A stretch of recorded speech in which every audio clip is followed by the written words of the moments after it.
Le football nous a offert d'innombrables rivalités inoubliables. Certaines se sont construites sur des décennies de compétition, tandis que d'autres sont nées d'une série de résultats surprenants et inattendus. Quand on associe les noms du Brésil et de la Norvège, on pense immédiatement à un homme, Erling Haaland. La superstar norvégienne est devenue un des attaquants les plus redoutés du football mondial, capable de faire basculer un match d'une simple touche de balle. Mais voici la question qui fait parler les fans de football du monde entier. Haaland est-il vraiment la plus grande préoccupation du Brésil? Ou bien y a-t-il quelque chose de beaucoup plus profond, quelque chose qui hante le Brésil depuis des décennies? Car, étonnamment, le Brésil n'a jamais vraiment dominé la Norvège. En réalité, la Norvège demeure l'une des rares équipes européennes face auxquelles le Brésil a historiquement éprouvé des difficultés. À chaque rencontre entre ces deux nations, les résultats ont surpris les amateurs de football du monde entier. Alors qu'elle s'apprête à se retrouver en huitième de finale de la Coupe du Monde de la FIFA 2026, la pression est immense. Le Brésil fait partie des favoris du tournoi, tandis que la Norvège arrive gonflée à bloc après des performances impressionnantes. Tous les ingrédients sont réunis pour écrire un nouveau chapitre inoubliable entre ces deux nations. Bienvenue sur C-Sport. Aujourd'hui, nous analysons en profondeur l'une des confrontations les plus passionnantes de cette Coupe du Monde. Nous verrons pourquoi la Norvège a toujours été un adversaire si redoutable pour le Brésil, comment Erling Haaland pourrait changer la donne, et si le Brésil parviendra enfin à surmonter l'histoire et l'un des attaquants les plus dangereux au monde. Avant de parler de Haaland, il nous faut comprendre pourquoi ce match est si particulier. Le Brésil est reconnu comme la nation la plus titrée de l'histoire de la Coupe du Monde. 5 titres mondiaux, d'innombrables joueurs de légende et une culture footballistique admirée dans le monde entier. De Pelé à Ronaldo, de Ronaldinho à Neymar, le Brésil a toujours produit des icônes du football.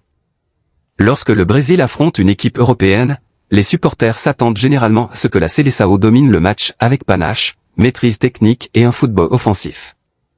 Mais la Norvège a souvent bouleversé ce scénario. Au vu de l'histoire, le bilan du Brésil face à la Norvège est étonnamment médiocre. Chaque rencontre a été difficile, physique et imprévisible. La Norvège a su à maintes reprises frustrer le Brésil grâce à une défense disciplinée, un placement intelligent et une efficacité redoutable devant le but. L'un des moments les plus mémorables s'est déroulé lors de la Coupe du Monde de la FIFA 1998 en France. Le Brésil abordait ce tournoi en tant que tenant du titre et l'une des meilleures équipes du monde. Emmenée par des stars comme Ronaldo, Rivaldo, Roberto Carlos et Cafu, l'équipe brésilienne semblait presque invincible. La Norvège, quant à elle, n'était pas censée rivaliser avec les géants. Mais le football a toujours aimé les surprises. Lors de leur rencontre en phase de groupe, la Norvège a créé la surprise en battant le Brésil de manière spectaculaire, stupéfiant des millions de supporters. Ce résultat reste l'un des plus grands exploits de l'histoire du football norvégien et l'un des souvenirs les plus douloureux de la Coupe du Monde pour le Brésil. Depuis lors, chaque match Brésil-Norvège a revêtu une dimension psychologique particulière. Le Brésil connaît les statistiques. La Norvège connaît l'histoire. Et l'histoire peut parfois se révéler tout aussi puissante que la tactique. En 2026, les deux équipes se retrouvent dans des circonstances complètement différentes.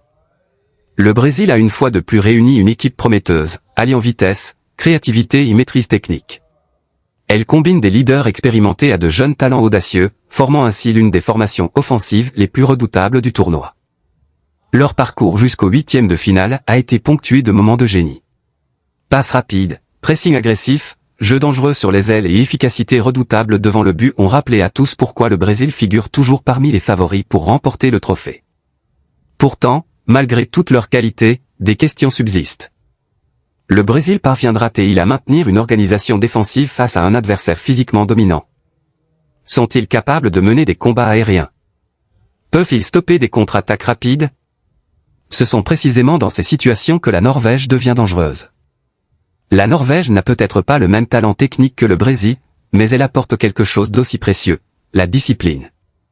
Chaque joueur comprend son rôle. Chaque ligne défensive reste compacte. Chaque transition est exécutée dans un but précis. La Norvège n'a pas besoin de dominer la possession du ballon pour gagner des matchs de football. Ils attendent simplement le bon moment. Et une fois l'occasion présentée, ils frappent avec une efficacité incroyable.